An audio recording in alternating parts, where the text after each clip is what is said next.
Hello everyone, a very good evening to all of you. स्वागत है आप सभी का हमारे यूजीसी नेट स्टडी आईक्यू के यूट्यूब चैनल पे।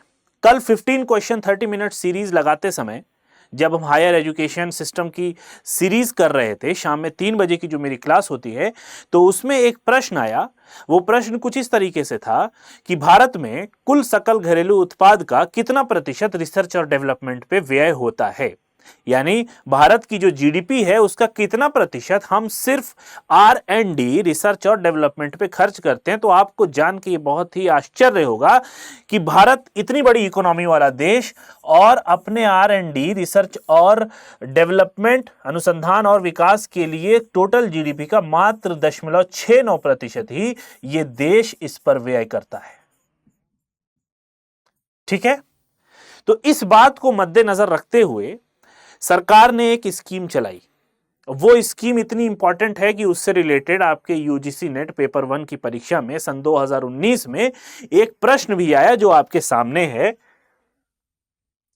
वो प्रश्न क्या पूछ रहा है कि which of the following schemes of government of India aims to support innovative research projects that are socially relevant, locally needed base, nationally important and globally significant. ये क्वेश्चन आया हुआ है।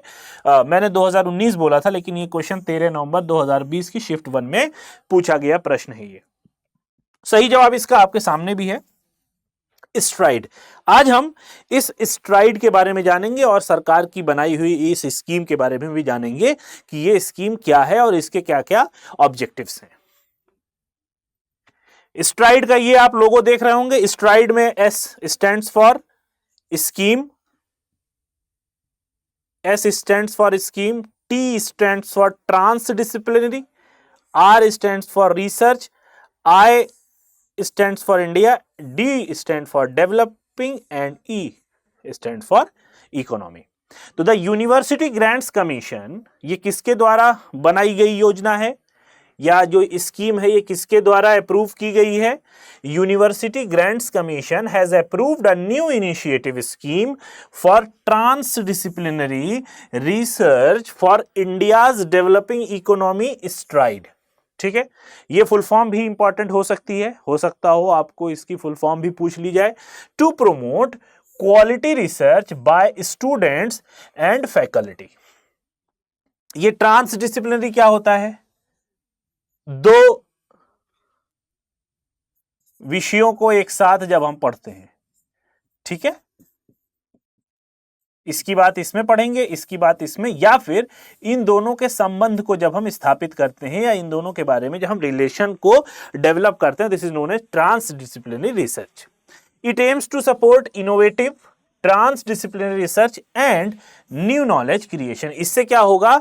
न्यू नॉलेज तो क्रिएट होगी, उसके साथ innovative यानी नयापन, नवीनता, ट्रांसडिसिप्लिनरी रिसर्च का भी एक फॉर्म देखने को मिलेगा। इससे फायदा क्या होगा कि हमारी देश में जो रिसर्च कल्चर है वो बूस्ट होगा, जो कि खत्म हो चुका है। रिसर्च की तरफ कोई भी इंडिविजुअल जाने के लिए इतनी इजीली तैयार नहीं होता है। ठीक है, इतनी बात समझ में आ रही है। और रिसर्च के इतने अच्छे इंफ्रास्ट्रक्चर भी नहीं है। तो इन सब को इस स्कीम के द्वारा बूस्ट करने की कोशिश की गई है, गवर्नमेंट ऑफ इंडिया की कोशिश है, और ये इनिशिएटिव यूनिवर्सिटी ग्रांट कमीशन के द्वारा अप्रूव किया गया है। It will provide support projects that are socially relevant, जो हमारे समाजोपयोगी हैं, समाज के लिए उपयोगी होंगे। ठीक है, लोकली नीडेड बेस, जो हमारी स्थानीय समस्याएं हैं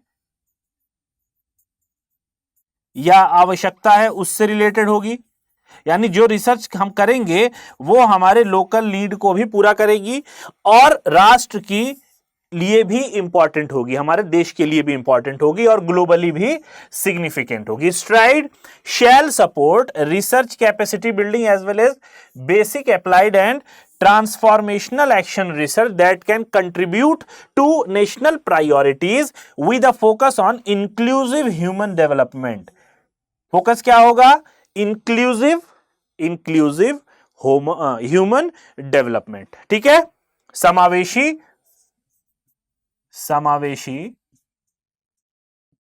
मानव विकास। ठीक है। STRIDE shall support creation, development, integration of new ideas, concept and practice for the public good and strengthening civil society. Stride scheme will strengthen research culture and innovation in colleges and universities and help students and faculty to contribute towards India's developing economy. जो हमारी विकासशील अर्थव्यवस्था है उसमें contribution देने के लिए भारतीय विश्वविद्यालयों और कॉलेजेस को इस स्कीम से सहायता भी प्राप्त की जाएगी, जिससे कि हमारे जो स्टूडेंट्स हैं और हमारे जो फैकल्टीज टीचर्स हैं वो भारत के अनुसंधान में या भारत के विकास में अपना योगदान दे पाए। इसमें 3 कंपोनेंट है। पहला कंपोनेंट क्या है कि ये स्कीम प्रोवाइड करेगी क्या, research capacity building in diverse discipline, विविध जो डिसिप्लिन्स हैं, ठीक है, अलग अलग एरियाज में ये क्या करेगी, रिसर्च कैपेसिटी बिल्डिंग प्रोवाइड करेगी by mentoring, nurturing and supporting young talent to innovate pragmatic solution for local, regional, national and global problems। Main मुद्दा क्या है यहां पर, हमारी स्थानीय, रीजनल, क्षेत्रीय, राष्ट्रीय और वैश्विक समस्याओं से निपटने के लिए यंग टैलेंट्स के पास जो आइडियाज होंगे उनको नर्चर करने के लिए और उनको मेंटर और सपोर्ट देने के लिए पहला कंपोनेंट है। और इसके लिए ग्रांट भी दी जाएगी, 1 करोड़ तक, यानी 1 करोड़ रुपए तक ग्रांट भी प्रोवाइड की जाएगी यंग टैलेंट्स को कि उनके जो आइडियाज हैं उनको मेंटर, नर्चर और सपोर्ट भी किया जाए, जिससे कि हमारी स्थानीय, क्षेत्रीय और राष्ट्रीय एवं वैश्विक समस्याओं का समाधान भी मिल सके। ठीक है, इस पर ये रिसर्च करेंगे। दूसरा, it is mainly focus on enhancing problem solving skill, हमारी जो प्रॉब्लम सॉल्विंग स्किल है उसको इनहेंस करना, बढ़ाना। To help social innovation and action research to improve well being of peoples and contribute for India's developing economy, India की जो economy है उसमें क्या करना, अपना योगदान देना। और इसको 50 लाख से 1 करोड़ तक की सहायता भी दी जाएगी इसमें, इसके अंतर्गत जो भी प्रोजेक्ट्स होंगे उनको। ठीक है, तो ये कंपोनेंट 2 है। थर्ड कंपोनेंट में क्या होगा, fund high impact research projects in the identified thrust areas in humanities and human science.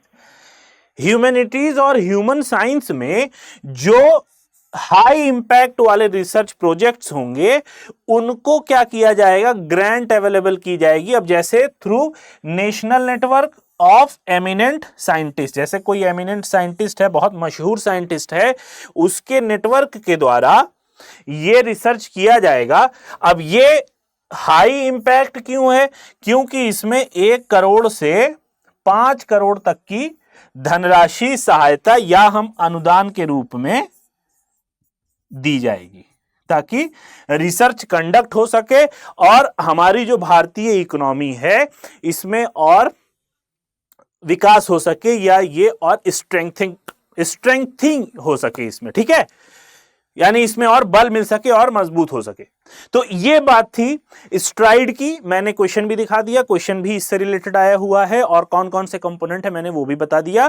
तो एग्जामिनेशन हॉल में जाने से पहले आप एक बार ये गवर्नमेंट की जो स्कीम्स हैं, जो पॉलिसीज हैं सेंट्रल गवर्नमेंट की एजुकेशन के सेक्टर में, एजुकेशन के फील्ड में, उसको भी आप देख के जाएं। आज के लिए बस इतना ही, मिलते हैं कल किसी और टॉपिक के साथ, किसी और कॉन्सेप्ट के साथ। Till then have a nice day and best of luck for your preparations.